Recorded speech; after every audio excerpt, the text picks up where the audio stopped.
तो हेलो दोस्तों, good evening. आप सब कैसे हो? आई होप आप सब बहुत ही अच्छे होंगे और स्वस्थ भी होंगे। दोस्तों, ये आपके बीएड थर्ड सेमेस्टर की क्लास है। बीएड थर्ड सेमेस्टर की क्लास है। पेपर है आपका इंक्लूसिव एजुकेशन। इंक्लूसिव एजुकेशन आपका पेपर है और इस पेपर में हम लोग यूनिट 4 का ए तक पूरा पढ़ चुके हैं और आज के इस पर्टिकुलर क्लास में हम लोग यूनिट 4 का बी पार्ट पढ़ने वाले हैं।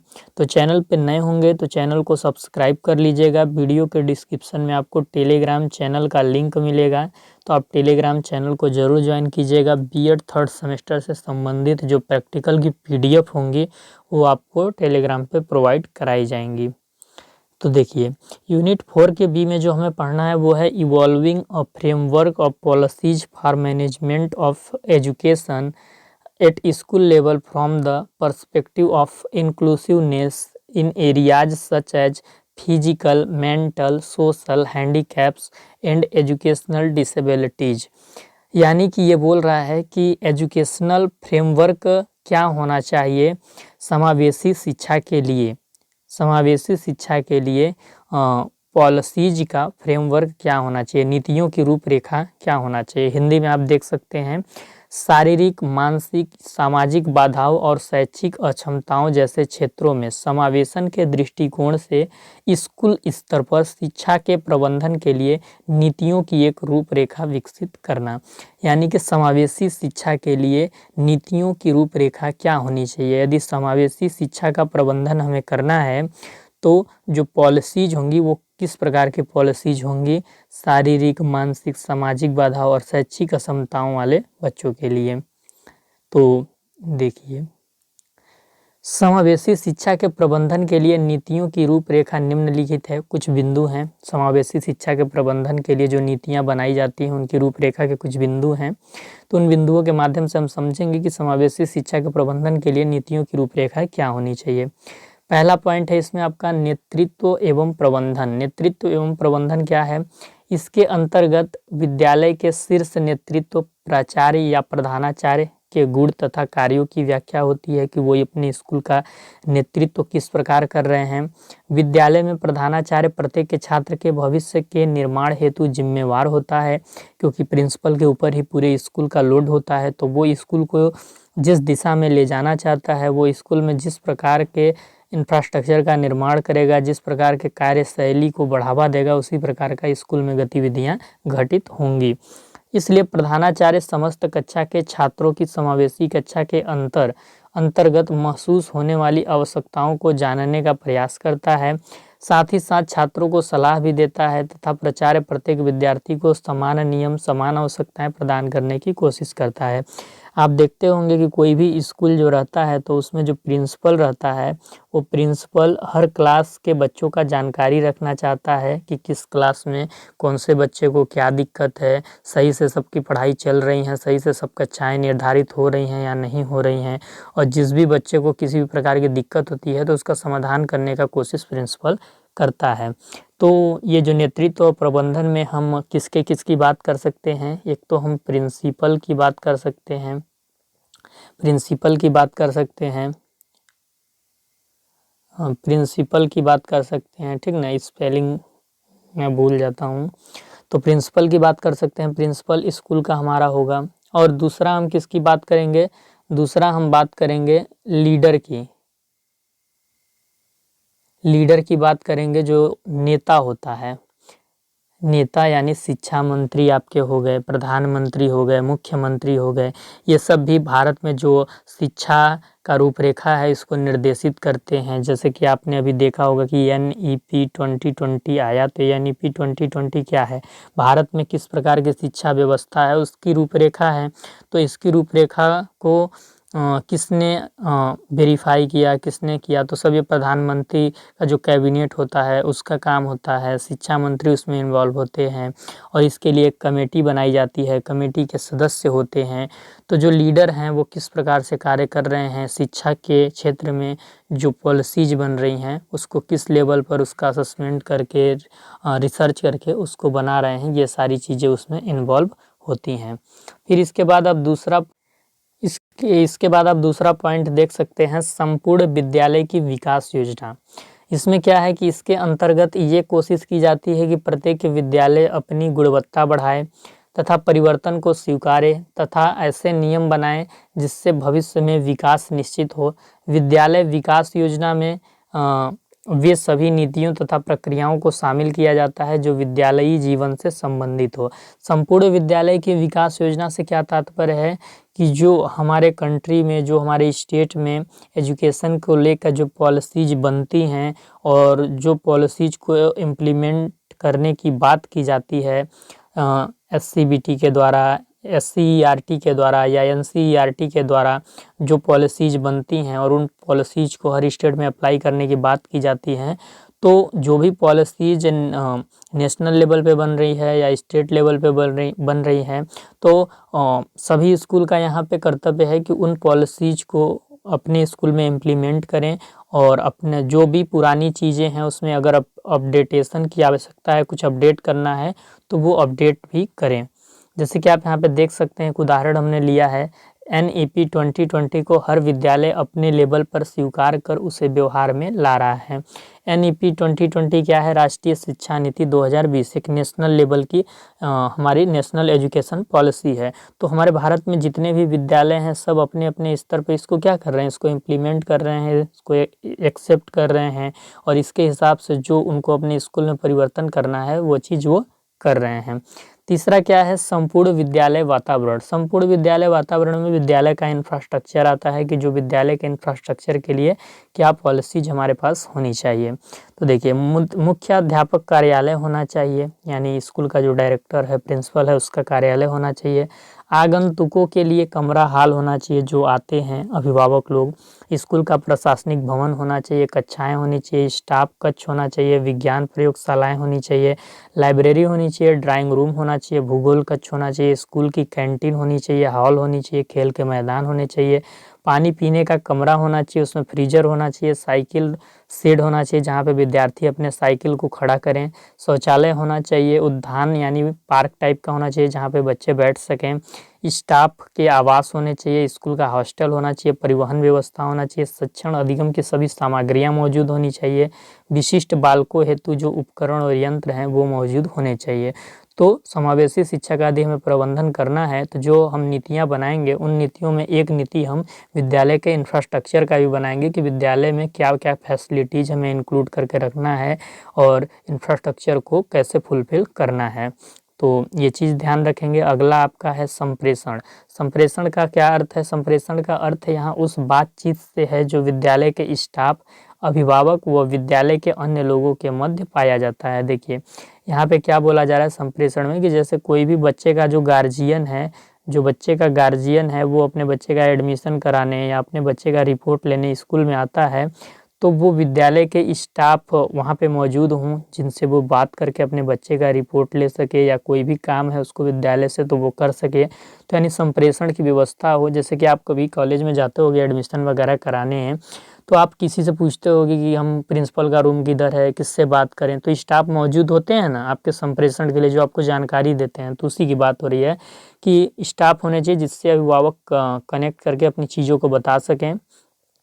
अभिभावक को किसी भी तथ्य की जानकारी चाहिए तो उसके लिए विद्यालय स्टाफ मौजूद हों, या एक ऑप्शन और है इसमें, अगर आप अच्छी और व्यवस्था करना चाहते हैं तो लिखित दृश्य श्रव्य सामग्री द्वारा दिशा निर्देश अंकित दीवारों या बोर्ड पर लिखा हुआ हो। जैसे कि आपका परीक्षा फॉर्म का जब डेट निकलता है तो सूचना पट्ट पे लिख दिया जाता है कि 1500 रुपये के साथ इतने से इतने तारीख में इस कार्यालय में आप परीक्षा फॉर्म को जमा कर दें।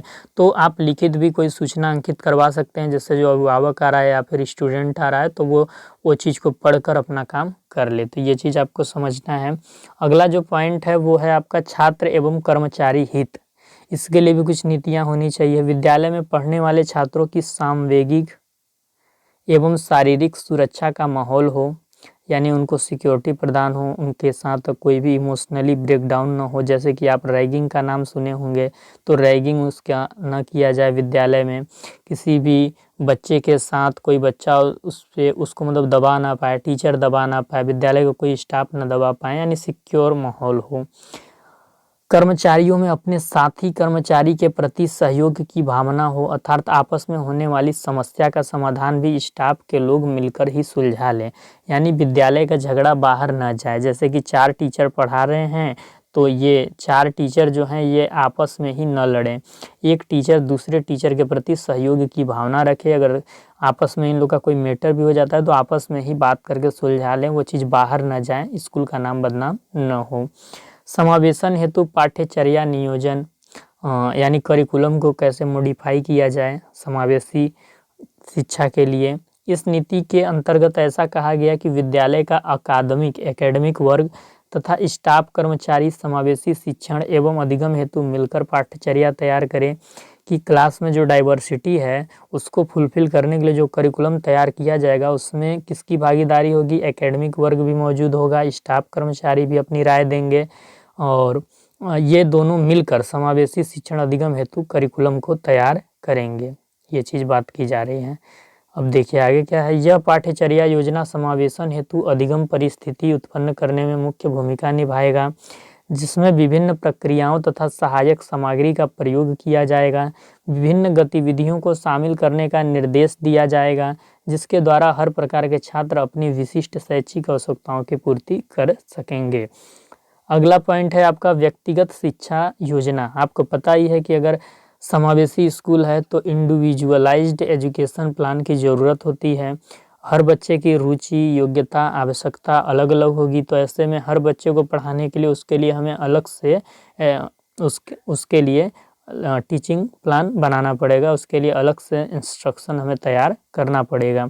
तो समावेशी शिक्षा के अंतर्गत व्यक्तिगत आवश्यकता को पहचान कर शिक्षक द्वारा शिक्षण अधिगम की योजना बनाना महत्वपूर्ण कार्य है। प्रत्येक छात्र की व्यक्तिगत आवश्यकताओं को ध्यान में रखकर उनकी आवश्यकताओं की पूर्ति की जाए तथा व्यक्तिगत योजना भी बनाई जाए।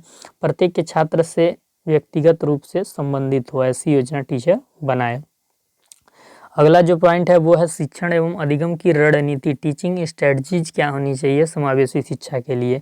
प्रभावपूर्ण शिक्षण हेतु सही शिक्षण विधियां उपयोग हों क्लास में, सही शिक्षण सूत्र का उपयोग किया जाए, प्रविधियां सही इस्तेमाल किया जाए, अधिगम व शिक्षण सामग्री सारी मौजूद हों जो सिलेबस है उससे रिलेटेड, संगठित क्रियाएं शामिल हों, कौन कौन से एक्टिविटीज कराने हैं, किस बच्चे को कराने हैं, ये सब मिलकर सहकारी शिक्षण को अग्रसारित करती हैं। यानी कोऑपरेटिव टीचिंग इसके द्वारा हो पाएगा। फिर इसके बाद जो अगला पॉइंट है वो है आपका कक्षा कक्ष प्रबंधन। इसके अंतर्गत कक्षा का वातावरण विभिन्न संरचनात्मक चार्ट, मॉडल, अधिगम संभावनाओं से परिपूर्ण होना चाहिए। यानी जो क्लास का कमरा है उसमें तमाम तरीके के टीचिंग लर्निंग मटेरियल होने चाहिए, जिससे बच्चा देखकर कुछ समझे और अपनी समझ, अपने संज्ञान को विकसित करें, जिससे छात्र कक्षा में बैठकर वहाँ के वातावरण से भी ज्ञान प्राप्त कर सके तथा जो ज्ञान प्राप्त करे वह उनके सहयोग से रुचिपूर्ण एवं आनंददायक हो। यानी आप तो जानते हैं कि समावेशी शिक्षा में क्या बात की जाती है कि क्लास को सजा दीजिए ताकि बच्चा जो है क्लास से भी लर्निंग करे, ज्ञान का निर्माण करे। लास्ट पॉइंट है, आई थिंक लास्ट पॉइंट है ये, अधिगम की मान्यता एवं समर्थन। अब सारा चीज़ हम कर लेंगे तो भाई उसके उपलब्धि को चेक करने के लिए भी हम कोई नीति बनाएंगे कि किस प्रकार का टेस्ट हमें लेना है। तो टेस्ट के लिए समावेशी शिक्षा में यदि हमें टेस्ट लेना है तो CCE को अपनाना चाहिए, कंटिन्यूअस एंड कॉम्प्रीहेंशन इवैल्यूएशन को इम्प्लीमेंट करना चाहिए। इसमें क्या होता है कि जो मूल्यांकन होगा व्यापक होगा, शैक्षिक और सशैक्षिक दोनों पक्षों का हम मूल्यांकन करेंगे और निरंतर करेंगे। जो 1 साल चलता है एक स्टैंडर्ड, पूरे साल में हम उसका मूल्यांकन करते रहेंगे। इसमें क्या है, उपलब्धि का आकलन तथा प्रत्याभिमान अधिगम चक्र का महत्वपूर्ण भाग है।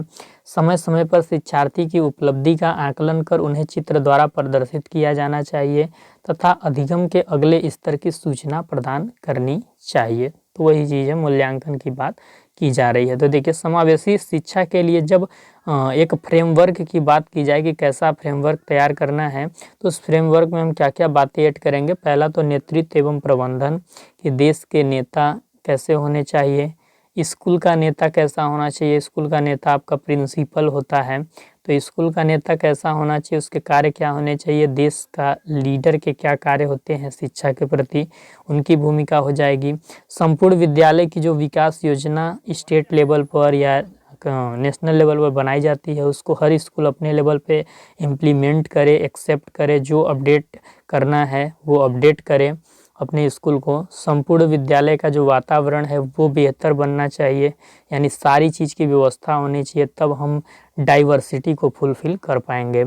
संप्रेषण की व्यवस्था होनी चाहिए ताकि जो भी अभिभावक हैं या छात्र हैं उनको जानकारी मिल पाए। छात्र एवं कर्मचारी हित को भी हम ध्यान में रखेंगे पॉलिसी बनाते समय कि छात्र के शारीरिक सुरक्षा का माहौल हो, सामवेगिक सुरक्षा का माहौल हो, रैगिंग वगैरह वर्जित हो। कर्मचारी हित में क्या कि कर्मचारियों में आपस में सहयोग की भावना हो, अगर कोई लड़ाई झगड़ा आपस में होता है, मन मुटाव होता है तो वो आपस में ही सुलझाएं, थाने पुलिस तक बात को न ले जाएं। करिकुलम बेहतर होना चाहिए, करिकुलम बनाने में जो एकेडमिक वर्ग है और जो स्टाफ कर्मचारी हैं दोनों की भूमिका हो, दोनों के सुझाव लिए जाएं और व्यक्तिगत शिक्षा योजना को अप्लाई किया जाए, क्योंकि समावेशी क्लास में सारे बच्चों की रुचि, आवश्यकता, योग्यता अलग अलग होती है, तो इस आधार पर उनकी अधिगम शैली भी अलग होगी, तो इसलिए हर बच्चे के लिए इंडिविजुअल प्लान बनाया जाए। शिक्षण एवं अधिगम की रणनीति में हम क्या ध्यान रखेंगे? शिक्षण विधियाँ, शिक्षण सूत्र, प्रविधियाँ, अधिगम शिक्षण सामग्री, संगठित क्रियाएं सभी बेहतरीन हो। कक्षा कक्ष प्रबंधन में क्या हम ध्यान देंगे कि कक्षा कक्ष का जो माहौल है, वातावरण है, बेहतर से बेहतर बना सकें। उपलब्धि के लिए हम CCE को इम्प्लीमेंट क्लासरूम में करेंगे। तो ये कुछ पक्ष हैं जिनको ध्यान में रखकर हम समावेशी शिक्षा के प्रबंधन के लिए एक फ्रेमवर्क तैयार कर सकते हैं। तो ये आपका समावेशी शिक्षा का लास्ट क्लास था। आपका जो टोटल सिलेबस है मैंने पूरा करा दिया और इसके अलावा आपको कुछ भी नहीं पढ़ना है। अगर ये आपके टोटल 17 या 18 क्लास हो रहे हैं तो अगर आप ये पढ़ के चले जाते हैं पेपर देने तो आपको आपका ऐसा कोई एक भी टॉपिक नहीं है जो कि मैंने इसमें छोड़ा हो। टोटल सिलेबस आपको मैंने कवर करा दिया है ये 17-18 लेक्चर के अंदर। और इसके अलावा जो आपका प्रीवियस ईयर का पेपर है तो मैं कोशिश करूंगा कि एग्ज़ाम से पहले उसको अपलोड कर दूं। बाकी ये आपका जो पेपर है मैंने कंप्लीट करा दिया है। अब आप अपने से पढ़िए, तैयारी कीजिए एग्ज़ाम की, और अगर आपको कोई मदद की आवश्यकता हो तो आप हमसे बता सकते हैं। हाँ, मदद के नाम पे आप ये PDF नोट्स हमसे मत मांगिएगा, क्योंकि आपका ये काम है इतना कि भैया वीडियो देखिए और ख़ुद का नोट्स बनाइए। आपको पूरा बैठे बैठे कोई प्रोवाइड थोड़ी ना करेगा।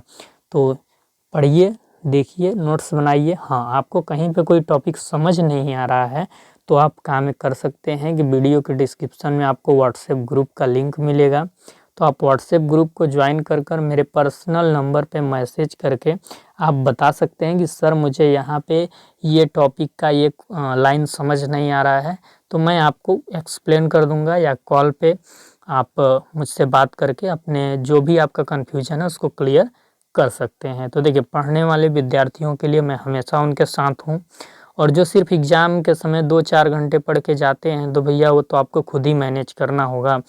वीडियो को देखिए और अपनी समझ बनाइए, और आपका जितना हेल्प हो सकता है चैनल के द्वारा अपना कीजिए।